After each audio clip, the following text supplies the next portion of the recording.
Okey, hai semua. Assalamualaikum dan salam sejahtera. Okey, Cikgu Liza hari ini nak kongsi resepi masak untuk sotong kembang. Pernah tak beli sotong kembang? Okey, Cikgu Liza tunjukkan caranya. Yang pertama sekali, sotong ni kita dah potong, dah basuh bersih-bersih. Potong ikutlah sesuka hati kita nak besar mana. Cikgu Liza potong macam ni. Kemudian kita akan rebus sotong ni. Rebus sehinggalah dia lembut. Sotong ni kalau kita tak rebus, kita terus masak, ia akan liat dan keras. Jadi mesti kita kena rebus terlebih dahulu. Okey, kita rebus pastikan sampai kembang lah, sampai lembut ya. Bila kita nampak dah mendidih dan kita cuba tengok dah lembut, okey, kita bolehlah tutup api, padamkan dan kita toskan. Okey, hari ni kita nak masak sambal sotong. Sotong kembang ni, tapi kita nak masak sambal. Okey, Cikgu Liza tunjukkan resepi yang biasa Cikgu Liza buat. Macam ni lah ya. Bahan-bahan yang kita perlu sediakan adalah sotong yang telah direbus, kemudian bawang putih, halia, sedikit asam keping ya.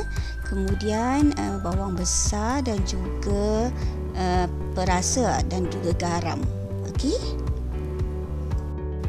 Okey, semua bahan-bahan tadi kita dah basuh dan kita dah sediakan dengan lada yang secukup untuk kita lah, tidak terlalu pedas. Ataupun mungkin ada yang nak pedas, boleh bubuhlah lebih sedikit. Macam Cikgu Liza tak kuat sangat makan pedas, jadi Cikgu Liza tak bubuh banyak lah. Okey, ikut cita rasa kita. Okey, seterusnya kita pun panaskan periuk atau kuali. Okey, masukkan sedikit minyak untuk kita tumislah bahan-bahan kita tadi ya.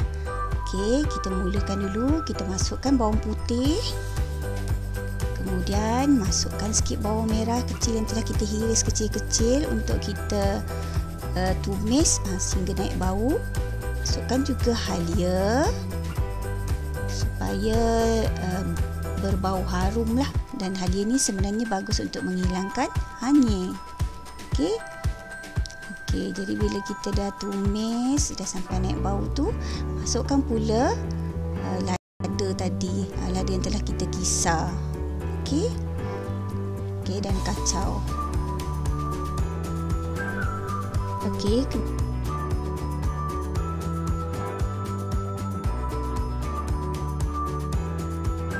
Okey, bila lada dah masak ya, kita tengok dah cukup masak, masukkanlah sotong yang telah kita basuh dan rebus tadi. Okey, sotong kembang tadi kita masukkan. Okey, masuk dan kacau sehingga sebatilah rempah-rempah yang telah kita tumis tadi. Jadi kita kacau elok-elok.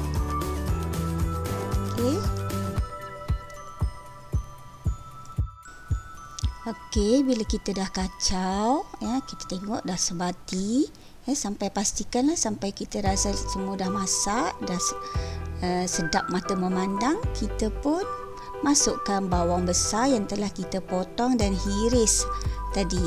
Ya, masukkan bawang besar ni, kemudian supaya bawang tu tak hancur, tak lembut, sebab tu kita masuk kemudian sikit.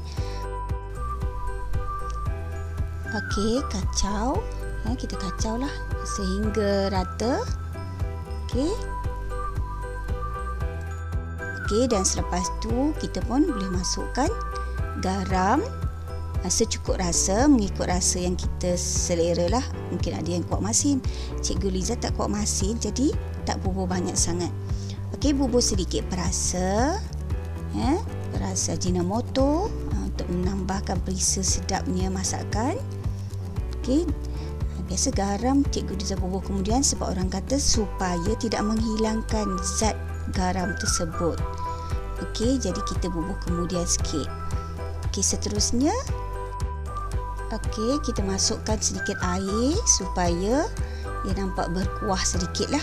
Jadi terpulang pada kita nak bubuh air banyak mana, tapi Cikgu Liza bubuh sikit je, sekadar nak wujudkan kuah yang sedikit sahaja.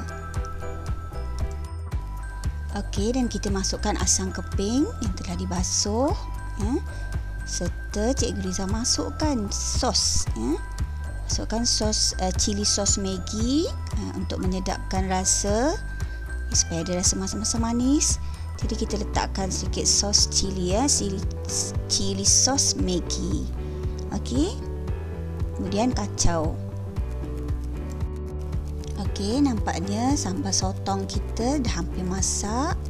Jadi dah bersedialah kita untuk menghidang dan makan untuk makan tengah hari ataupun makan malam.